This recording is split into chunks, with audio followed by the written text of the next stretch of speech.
الكريم وبوجهه الكريم وسلطانه القديم من الشيطان الرجيم من همزه ونفخه ونفسه بسم الله الرحمن الرحيم بلوغ المرام کتاب الطہارہ اور باب المیاہ صفحہ نمبر 8 حدیث نمبر 13 وعن ابی قتادہ رضی اللہ عنہ حضرت ابی قتادہ رضی اللہ عنہ سے روایت ہے ان رسول اللہ صلی اللہ علیہ وسلم قال بے شک نبی صلی اللہ علیہ وسلم نے فرمایا فی الحرۃ بلی کے بارے میں انہا لیست بنجسین بے شک نہیں وہ ناپاک ہوتی انما ہی من الطوافین علیکم بے شک وہ پھرنے والیاں ہیں علیکم تم پر اخرجہ الاربع وصححہ ترمذی و ابن خزیمہ نکالا اس حدیث کو اربعہ نے اور صحیح کہا اس کو ترمذی اور ابن خزیمہ نے۔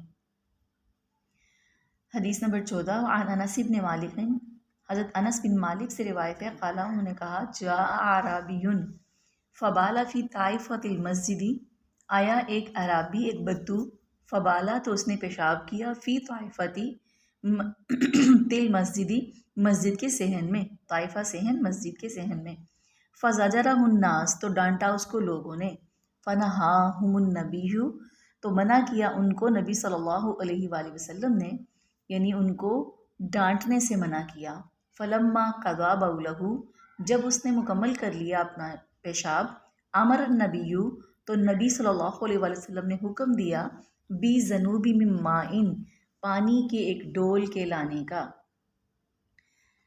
فاحریق علیہ تو وہ بہا دیا گیا اس پر آپ نے حکم دیا کہ پانی کا ایک ڈول لائیں اور وہ اس پر گرا دیا جائے متفق علیہ اس حدیث کو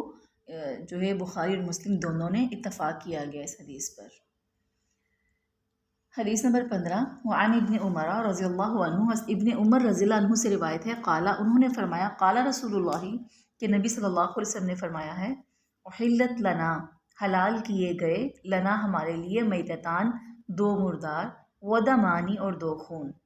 ہم پر دو مردار اور دو خون حلال کیے گئے ہیں فاما المیتتانی تو جو دو مردار ہیں فالجرادو اس سے مراد فالجرادو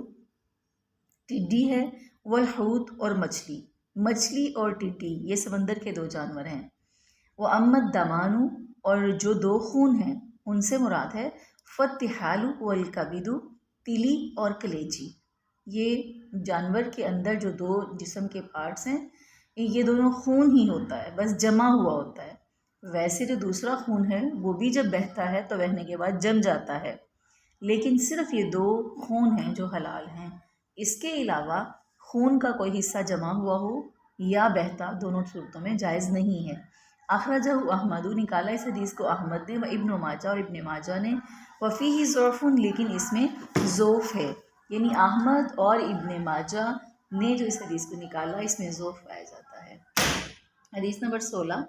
عن ابی ہریرہ حضرت ابی ہریرہ رضی اللہ عنہ سے روایت ہے قال انہوں نے فرمایا قال رسول اللہ کہ فرمایا ہے رسول اللہ صلی اللہ علیہ وآلہ وسلم نے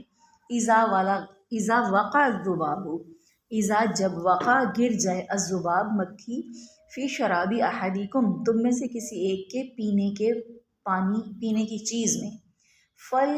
یغمسو تو چاہیے کہ وہ ڈبوئے اس کو ثم پھر لینزعہ پھر چاہیے کہ وہ اس کو نکال دے پہلے ڈبوئے پھر نکالے ڈائریکٹ فوراً نہ نکال دے اس کی ریزن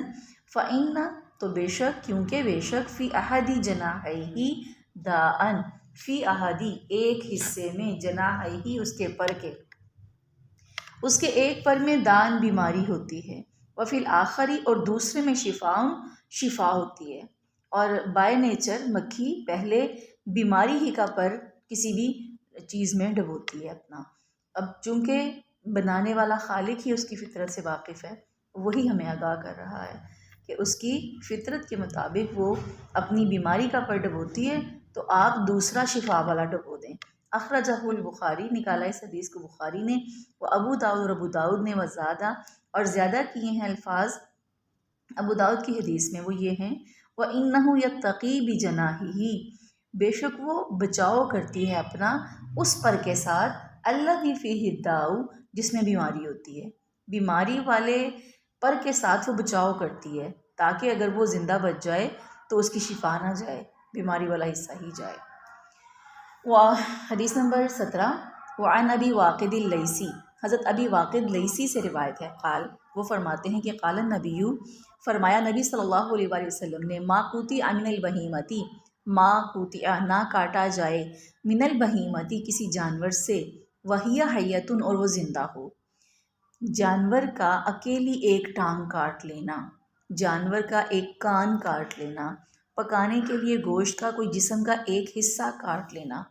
یا پکانے کی نیت سے یا کسی اور نیت سے بھی، کسی بھی طرح